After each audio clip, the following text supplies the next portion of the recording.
আজ পিন্টু মামা লোটে মাছ নিয়ে এসছে। তোমরা সবাই খাবে? তাহলে আমাদের বাড়ি আসো। কে রান্না করবে এটা? মা রান্না করবে। কেমন করে? ভালো কষা কষা রান্না করবে। আমি লোটে মাছ খেতে খুব ভালোবাসি। আমি, রিতম, আমার মেয়ে সবাই লোটে মাছ খেতে খুব ভালোবাসি। লোটে মাছটা খুব ফেভারিট সবার। এই লোটে মাছ দেখুন কি সুন্দর মোটা মোটা সাইজের লোটে মাছ। লোটে মাছ এখন পাওয়া যায় না, এই যে মোটা মোটা সাইজের লোটে মাছ।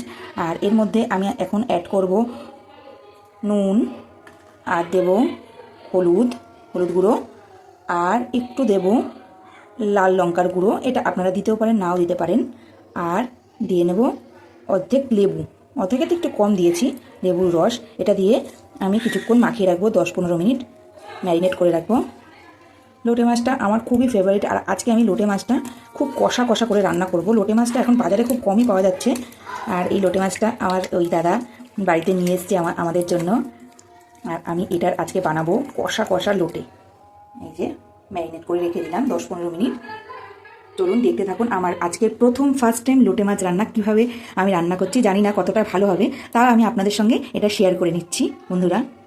এই যে বন্ধুরা, লোটে মাছটার মধ্যে আমি দেবো রসুন, একটু বেশি করে রসুন নিয়ে নিয়েছি, যেহেতু কষা কষা হবে একটু রিচ করে করব। আর দুটো মাঝারি সাইজের পেঁয়াজ, আর নিয়ে নিয়েছি একটা টমেটো। অনেকে আদা দেয়, আমি আদা দেবো না, আদা দিলেও হয় না দিলেও হয়, এটা আপনাদের চয়েস। দেখুন এগুলোকে সব গ্রেটারে ঘষে গ্রেট করে নিয়েছি। এই যে পেঁয়াজ, টমেটো আর রসুনটাকে গ্রেট করে নিয়েছি। মিক্সিতে করতে পারিনি যেহেতু কারেন্ট ছিল না, এর জন্য গ্রেট করে নিয়েছি। এই যে উনুনে কড়াই চাপিয়ে দিয়েছি, আর তারপরে কড়াইটা যখন একটু গরম হবে তারপরে দিয়ে নিয়েছি এর মধ্যে সর্ষের তেল। সর্ষের তেলেই আমি এই রান্নাটা কমপ্লিট করব। আর এই যে তেল দিয়ে দিয়েছি, তেলটা গরমও হয়ে গেছে বন্ধুরা। গরম তেলে দিয়ে দিলাম গ্রেট করা পেঁয়াজটা, দিয়ে দিলাম রসুন বাটাটা, তারপরে এর মধ্যে টমেটো পেস্টটা দিয়ে দিলাম। একসাথে ভালো করে মিক্স করলাম, মিক্স করে ভালো করে নাড়াচাড়া করে নিচ্ছি। এর মধ্যে দিলাম নুন, হলুদ, জিরার গুঁড়ো, লাল লঙ্কার গুঁড়ো,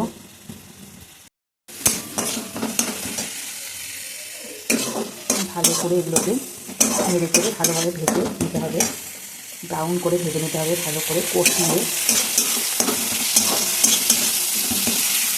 সুন্দর ভাজা হয়ে গেছে, এরপরে এর মধ্যে আমি মাছগুলো দিয়ে দেবো।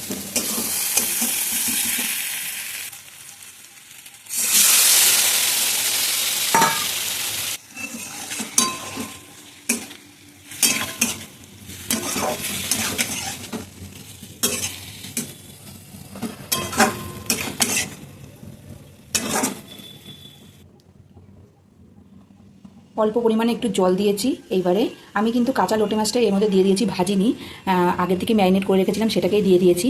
এভাবে রান্না করলেই বেস্ট ভালো টেস্ট হয়, তার জন্য এইভাবেই করেছি। এবার আমি একটু কিছুক্ষণের জন্য ঢেকে রাখবো। এবার এটা হতে থাকুক, এরও ঢেকে রাখবো। আঁচটা একটু কমিয়ে দিলাম। এবার একটু ঢাকনাটা তুলে দেখবো কোন পজিশনে আছে। আমার লোটে মাছ হচ্ছে।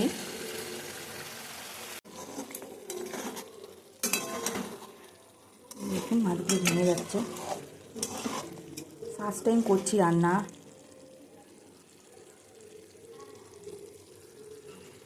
ভাপের জন্য ক্যামেরাটা কেমন হয়ে যাচ্ছে, যে ধোয়াটাতে একটুখানি ক্যামেরাতে একটু ভাপ হচ্ছে, এর জন্য একটুখানি কেমন হয়ে যাচ্ছে ক্যামেরাতে।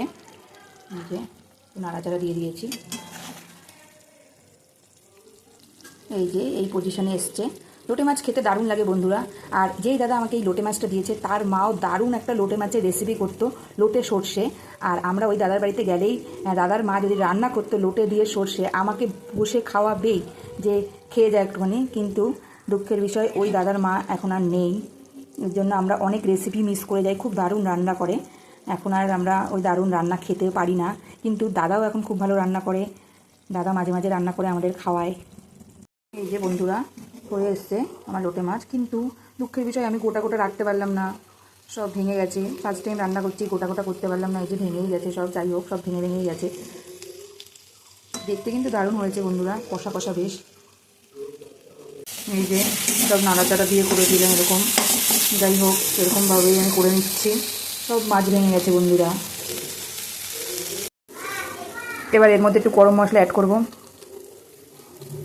গরম মশলা দিয়ে ভালো করে একটু নাড়াচাড়া দিয়ে নেব।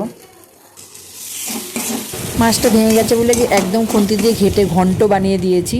যাই হোক, লোটে মাছ খেতেই আমার দারুণ লাগে, সে ঘন্ট হোক আর চচ্চড়ি হোক আর ঝোল হোক বা কষা হোক, যাই হোক লোটে মাছ মানেই আমার খুব ফেভারিট। এই যে লোটে মাছের ঘন্ট রেডি। লোটে মাছের ঘন্ট হয়ে গেছে এই যে, কিন্তু ঘন্টটা আমি টেস্ট করে দেখেছি, ভালোই হয়েছে খেতে, দেখতে হয়তো এরকম ভেঙে চুরে গেছে কিন্তু খেতে দারুণ হয়েছে বন্ধুরা, আমি টেস্ট করে দেখেছি। আর তোমরাও এরকম করতে পারো, লোটে মাছের ঘন্ট ট্রাই করে দেখো। আর এটা দেখলে মনে হচ্ছে কি চপ চপ তৈরি করা যাবে, খুব ভালো এটা। যাই হোক, আমি যেটা পেরেছি সেটাই রান্না করেছি। আপনাদের কেমন লাগলো রেসিপিটা আমাকে অবশ্যই একটা কমেন্ট করে জানান। এত কষ্ট করে আমি রান্নাটা করলাম, তোমাদের সঙ্গে শেয়ার করলাম, একটা কমেন্ট একটা লাইক অন্তত আমি আশা করি। টাটা বন্ধুরা।